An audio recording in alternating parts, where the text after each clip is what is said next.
वाले की जय।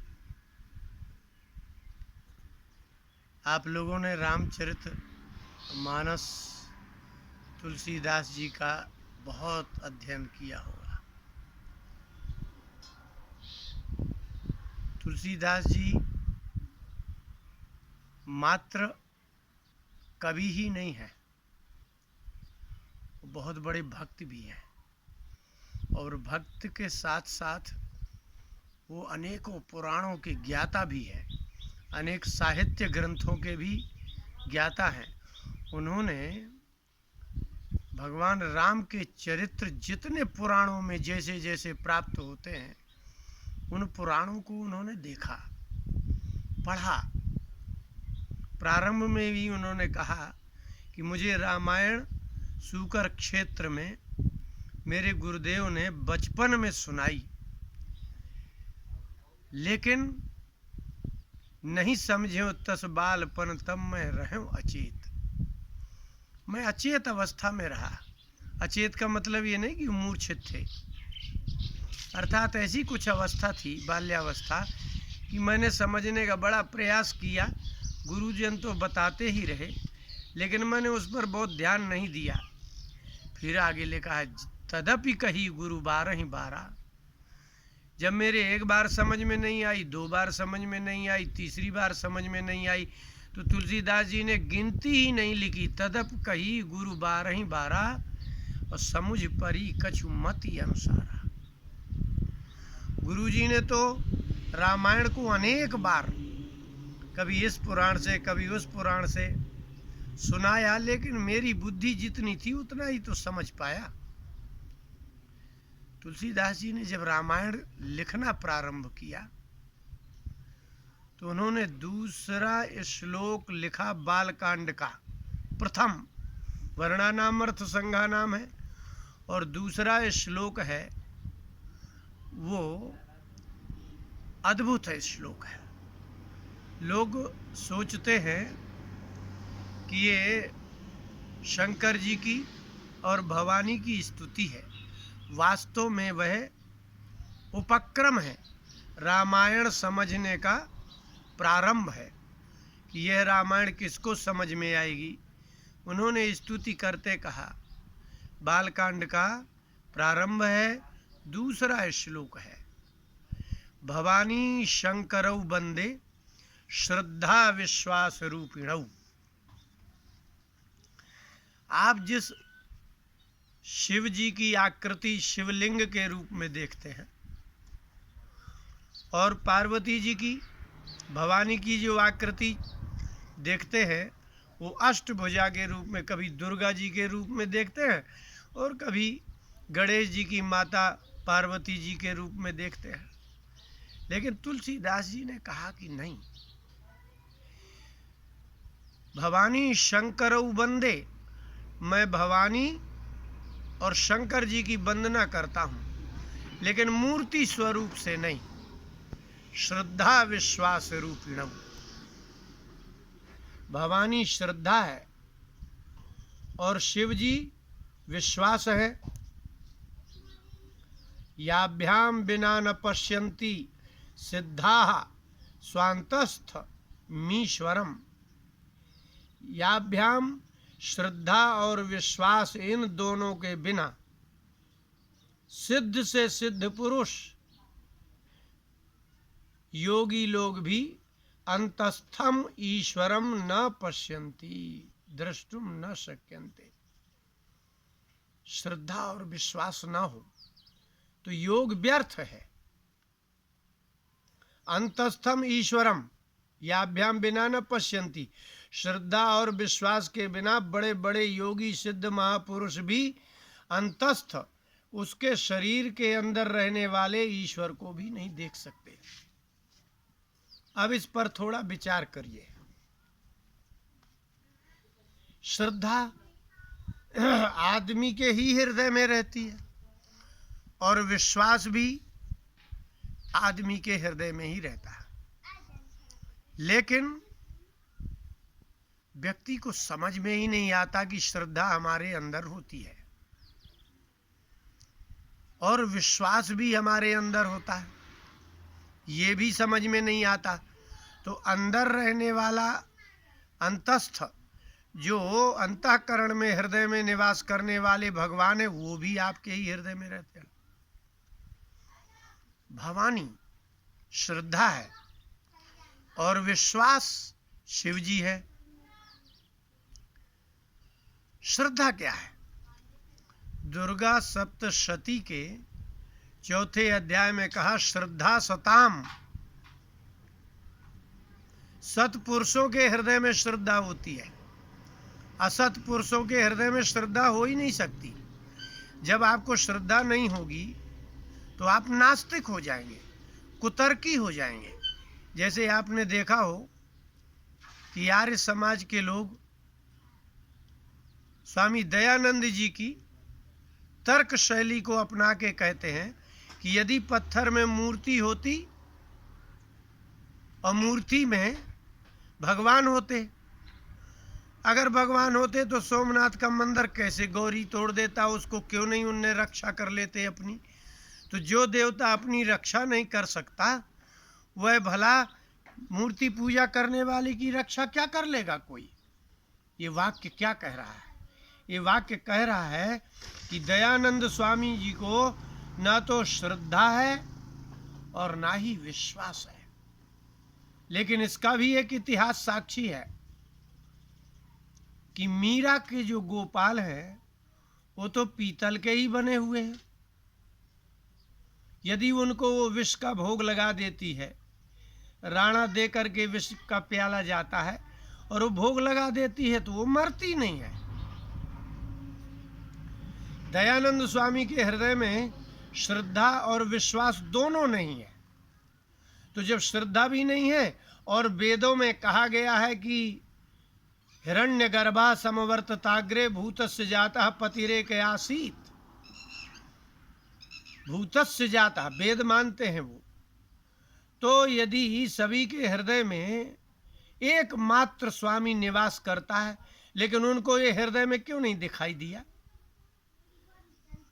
क्योंकि ना तो श्रद्धा है और ना ही विश्वास है। तो इसका तात्पर्य है कि यदि श्रद्धा और विश्वास दोनों नहीं रहेंगे तो आप अंदर रहने वाले परमात्मा को मनुष्य शरीर में नहीं देख सकते, तो आप पत्थर में भी नहीं देख सकते ना। ये पत्थर की मूर्तियाँ और ये आपकी अष्ट धातु की मूर्तियों में भगवान है, लेकिन किन ने देख लिया? जिनके श्रद्धा और विश्वास दोनों है। श्रद्धा किसे कहते हैं?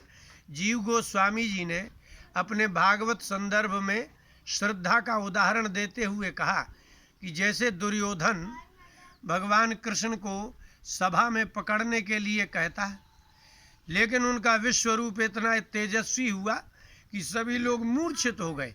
ये घटना भी घटी और भगवान कृष्ण ने बाल्यावस्था में ही कंस को मारा। ये सब देखने के बाद भी दुर्योधन के हृदय में कृष्ण के प्रति सद्भावना नहीं जगी। इसको अश्रद्धा कहते हैं। अब अश्रद्धा की जब व्याख्या कर दी तो इससे ठीक विपरीत आप श्रद्धा समझ लीजिए।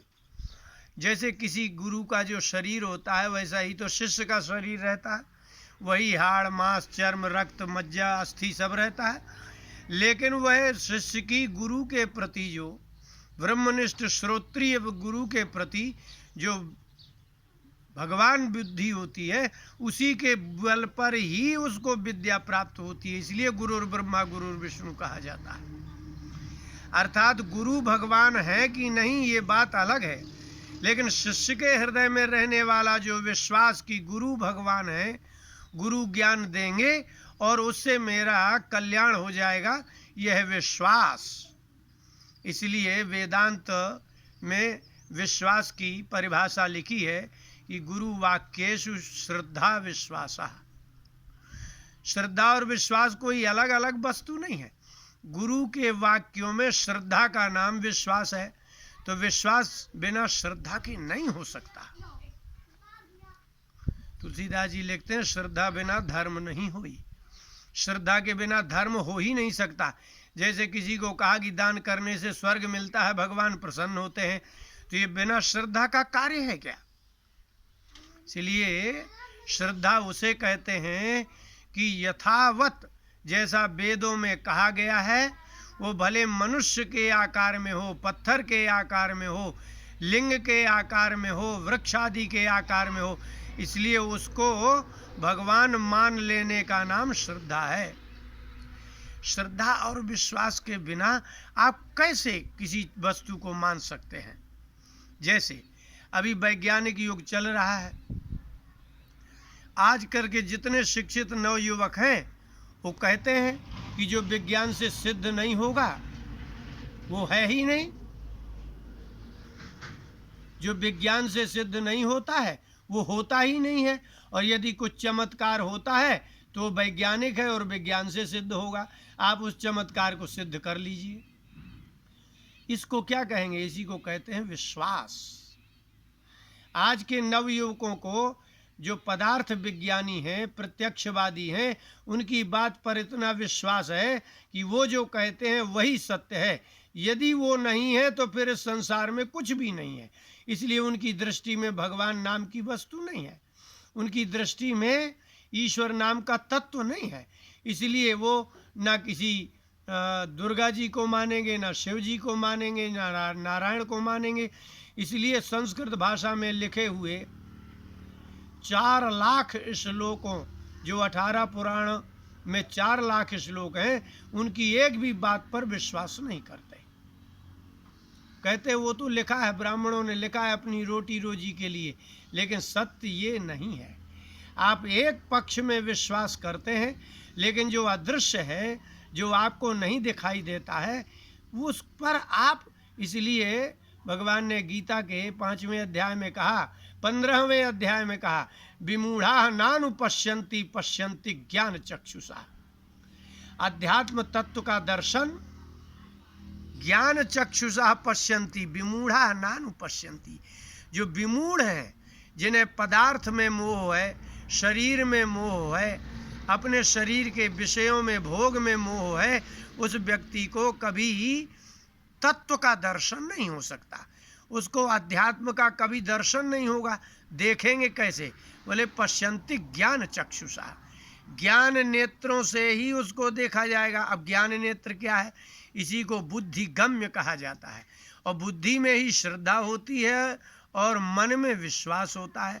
इसलिए कहा कि यह रामायण समझने के लिए आपके अंतःकरण में श्रद्धा होनी चाहिए और विश्वास। अभी थोड़ा सा और सोच लीजिए,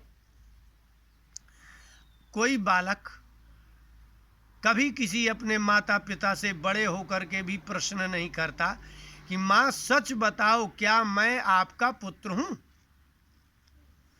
अपने पिता से कभी प्रश्न नहीं करता कि आप सच बताइए, क्या मैं आपका ही पुत्र हूँ? माता के गर्भ से उत्पन्न होते हुए बालक को तो सारा संसार देखता है, लेकिन माता के गर्भ में जाते हुए बालक को कोई नहीं देखता।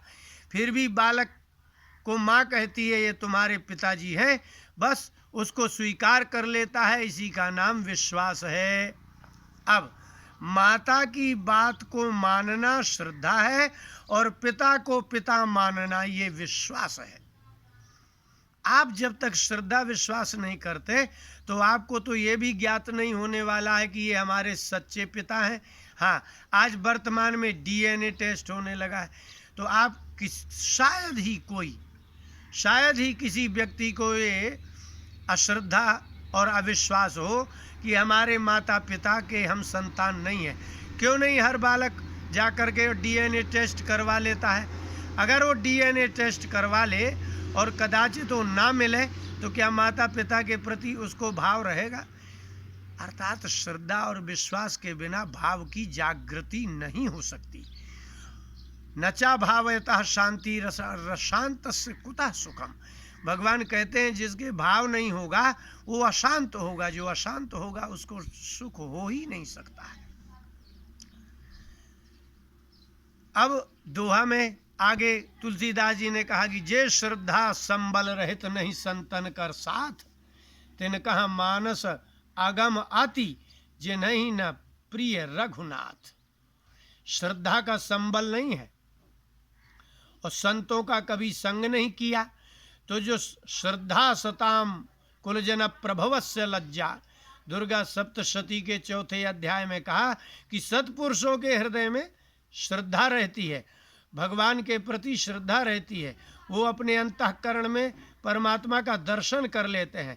यदि परमात्मा दर्शन संपन्न श्रोत्रिय ब्रह्मनिष्ठ वेदज्ञ पुरुष का साथ नहीं है, श्रद्धालु किसी संत का साथ नहीं है, और भगवान जिनको प्रिय नहीं है और हृदय में श्रद्धा नहीं है, उनको कभी भी ये परमात्म तत्व जैसा, अध्यात्म तत्व जैसा कभी भी कुछ भी प्राप्त नहीं हो सकता। और जिसको अध्यात्म तत्व की संवेदना नहीं होती, भाव नहीं होता, उस व्यक्ति के हृदय में कभी ना कोई सुख होता है और ना शांति होती है। इसलिए तुलसीदास जी ने बालकांड का प्रारंभ करने के दूसरे श्लोक में कह दिया कि इस रामायण में जो भगवान का चरित्र वर्णित है वो श्रद्धा और विश्वास के ऊपर ही है। ये इसके वक्ता कौन है? भवानी शंकर। शंकर जी वक्ता है, भवानी श्रोता है। यदि श्रोता श्रद्धालु नहीं हो, भवानी श्रद्धा स्वरूपिणी है और शिव जी विश्वास स्वरूप है।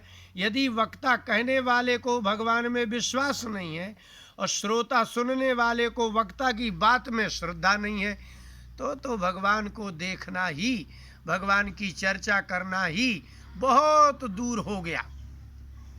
इसलिए इसका जो उपक्रम है श्रद्धा और विश्वास पर आधारित है।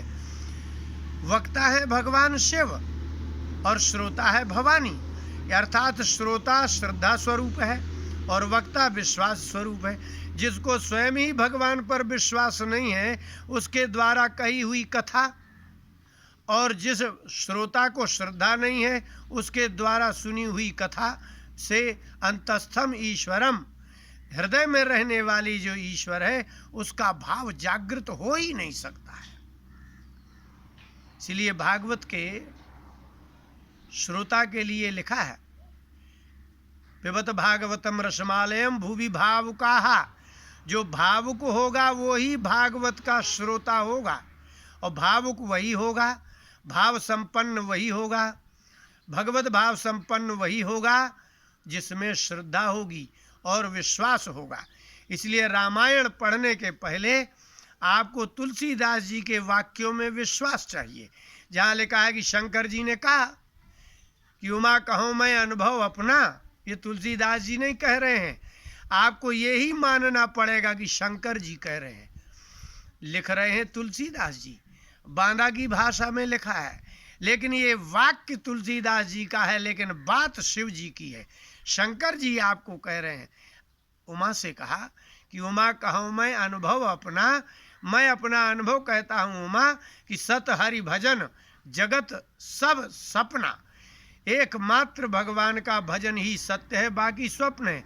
इस बात को आपको विश्वास, तुलसीदास जी कह रहे हैं ऐसा नहीं करना है, आपको ये विश्वास करना है कि शंकर जी कह रहे हैं, और इस बात पर श्रद्धा भी करनी होगी क्या, कि वास्तव में संसार सपने के समान है। यदि आपको ऐसा विश्वास हो कि शंकर जी कह रहे हैं, तब आप बात मानेंगे ना। लेकिन आप ये क्यों कह रहे हैं कि तुलसीदास जी कह रहे हैं? लेकिन ये भी मानना होगा कि तुलसीदास जी जो कह रहे हैं वही सत्य है, एक बात, और तुलसीदास जी ने जो कहा है वो शंकर जी की बात कही हुई है।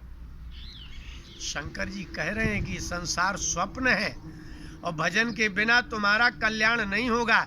ये बात तुलसीदास जी नहीं कह रहे हैं, शंकर जी कह रहे हैं।